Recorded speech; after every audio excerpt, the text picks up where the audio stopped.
Hi, I'm Carmen and Happy New Year. I'm here at Operation Food Search in the Bear Healthy Community Kitchen for today's episode of Cooking with Carmen. As part of our mission to heal hunger, Operation Food Search teaches families how to cook delicious food on a budget. Thank you for joining for episode 21. How fitting that the first episode of the year 2021 is episode 21. So today's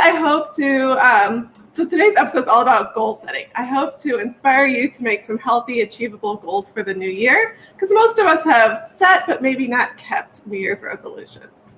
So the first question I often get is, why do resolutions fail? It could be that the goals are too big or too broad, or skills are not developed to meet and maintain those goals, or that the support system is not put in place. So New Year's resolutions should be lifestyle changes, and lifestyle changes require realistic goals, skills, and a support system to be successful. So goals allow us to remain focused and on task. The biggest downfall most people make in goal setting is they make them too big. So today I'm going to talk about SMART goals. So SMART is an acronym for the 5 steps necessary in goal setting. They stand for specific, measurable, achievable, relevant, and time-bound. It's a simple tool used to turn your New Year's resolutions into actionable items for real results. Think of these as the stepping stones to reach your broad or your big goals. So let's dive into all of the 5 components. The first is specific. So setting goals that have a clear purpose are easier to achieve than those that are vague. So what is it exactly that you want to achieve? Measurable. To determine if you reached your goal, you must be able to measure it. So this can help you stay motivated if you're able to measure the amount of progress you have made towards reaching your goal. Next is achievable.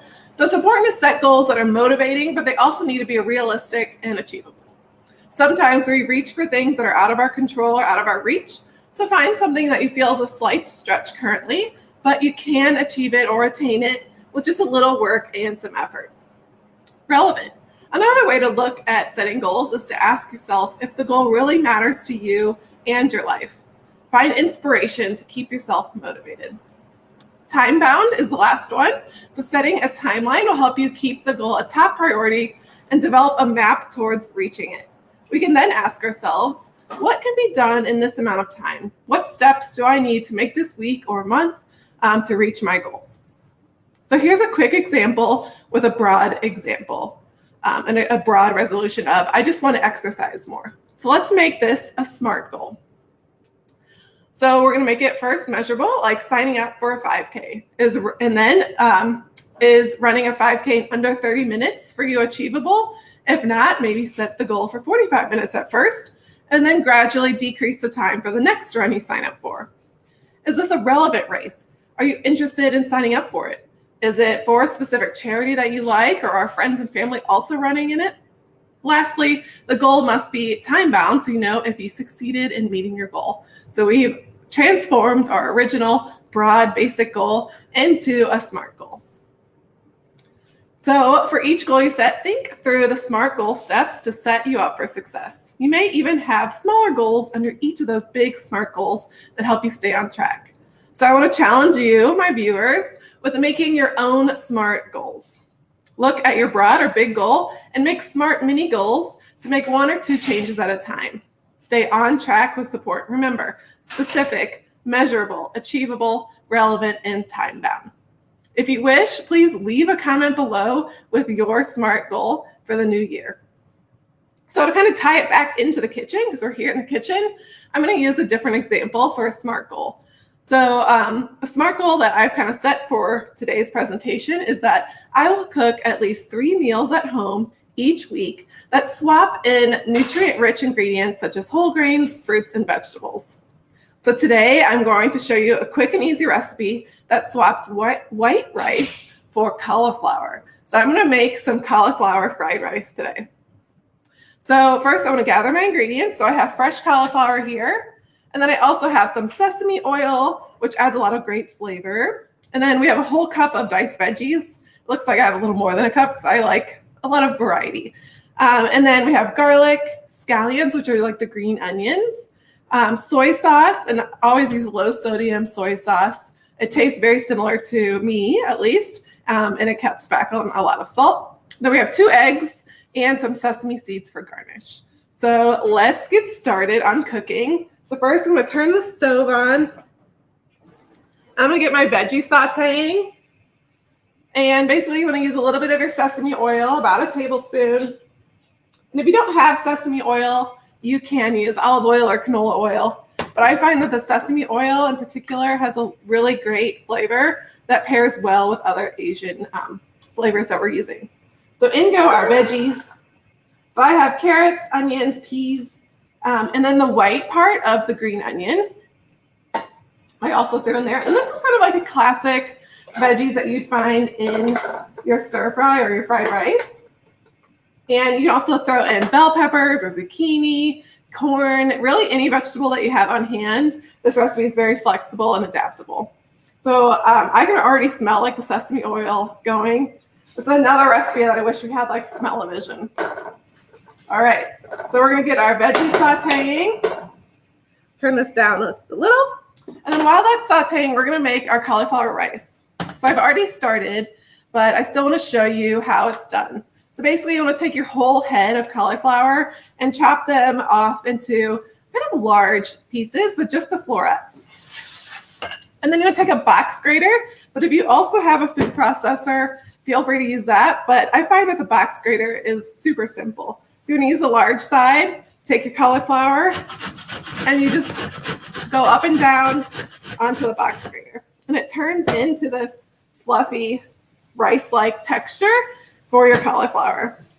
So a lot of times you can find cauliflower rice already riced for you in the freezer section of your grocery store. So that would be another time-saving step. But this could be some way to keep an older kid entertained and helping in the kitchen by having them grate the cauliflower for you. All right. So I usually keep going, but I don't think you guys wanted to watch me grate a bunch of cauliflower. So I have a bunch of it already pre-grated here. So I'm gonna put in my extra rice that I just grated. And it's crazy how much it already looks like rice. And then once it cooks up, it gets a little softer and it looks like rice. Tastes a little like cauliflower still, but I like that flavor. And if you have some little like pieces that are a little bigger, that's okay. Because basically, if you think about it, you're adding cauliflower chunks to your fried rice as well. All right, so our veggies have started to saute a little. Basically, you just want to get them slightly softened before we add in all of our cauliflower rice. So in it goes. And then we are going to add in our soy sauce at this step too. So this will help steam everything and get the rice nice and tender. So in goes 3 tablespoons of our low sodium soy sauce. And I always like to serve like a little on the side as well. So I tend to cook with a little less soy sauce because if somebody doesn't like a lot of soy sauce, you can always add more later, but you really can't take it back. All right, and we'll stir this up. It looks like rice. All right, so while this sautés away, I want to talk about like some other food swaps that we can make, since the resolution that I'm talking about today in the kitchen is making nutrient-rich food swaps while you're making homemade meals multiple times a week. So one I like to think about is finding whole grains. So swapping out your white or refined grains for a whole grain. So if you were making fried rice, you can also make it with brown rice instead of cauliflower, and that would still be a great nutrient-rich swap. But thinking about other sources of grains in your diet, like pasta and bread, those are easy ways to swap in a whole grain. Instead of thinking about things that you want to take out of your diet, we're now kind of shifting our mindset of ways to include other foods in our diet. Another one is rethinking condiments or garnishes. So instead of like mayonnaise or ranch, thinking about hummus or avocado on your sandwiches, making your own salad dressings instead of using a store-bought salad dressing. Instead of like croutons on a salad, using roasted chickpeas or smashing some fresh fruit on your toast instead of jelly. There's different ways to kind of rethink condiments that might be high in sugar or sodium and making a nutrient-rich swap. Next is emphasizing the rainbow of fruits and vegetables. So today, like we're looking at our meal, there's white, there's green, there's orange. Thinking about adding multiple colors to all of your meals, because the wider variety of fruits and vegetables that you consume, the more nutrients that you get in your diet. Altering your favorite recipes like we're doing today. So you're swapping in or sneaking in nutrient-rich ingredients. You can do that in baked goods or soups or casseroles, spaghetti. You can add a lot of fruits or vegetables into your recipes. And then lastly, updating your beverage. So swapping out a sugar-sweetened beverage for healthier alternatives, like making infused water, put fresh fruit in your tea instead of sugar, slowly use less sugar like in your coffee or your tea, and make your own smoothies. Are all easy ways to kind of rethink your beverage and swap in nutrient-rich ingredients into those instead of just taking things out. So if you have any other favorite swaps, leave a comment below. There's tons out there, but really thinking about ways to include more nutrient-rich foods into your diet and not necessarily taking out a bunch of food. All right, we'll go back to our stir fry here, the fried rice. Really looks and smells really good. So you basically want to cook it until the cauliflower is nice and tender and really resembles rice in texture as well as with the look. So the soy sauce really helps to kind of mask the color as well, or the different texture. All right, we're gonna add in our garlic. So I forgot to do that earlier. But garlic really doesn't need a lot of time to cook. So adding it in at a later point is usually a good idea. All right, I think we are ready. I'm gonna take this bowl here. Next, oh, sorry, I forgot our eggs. So basically all we wanna do for our eggs is we push the rice to the side. So we leave like a little well here that you don't have the rice, and we'll add in our eggs. And all we want to do is cook them and scramble them at the same time. So if you don't have a nonstick skillet, this is when you would want to use a little cooking spray so it doesn't stick. So we're cooking our egg in the same pan, but just on a side with it until it scrambles, and then we'll fold it into the rest of our rice here. And you can also add chicken or tofu to this to add a little more protein.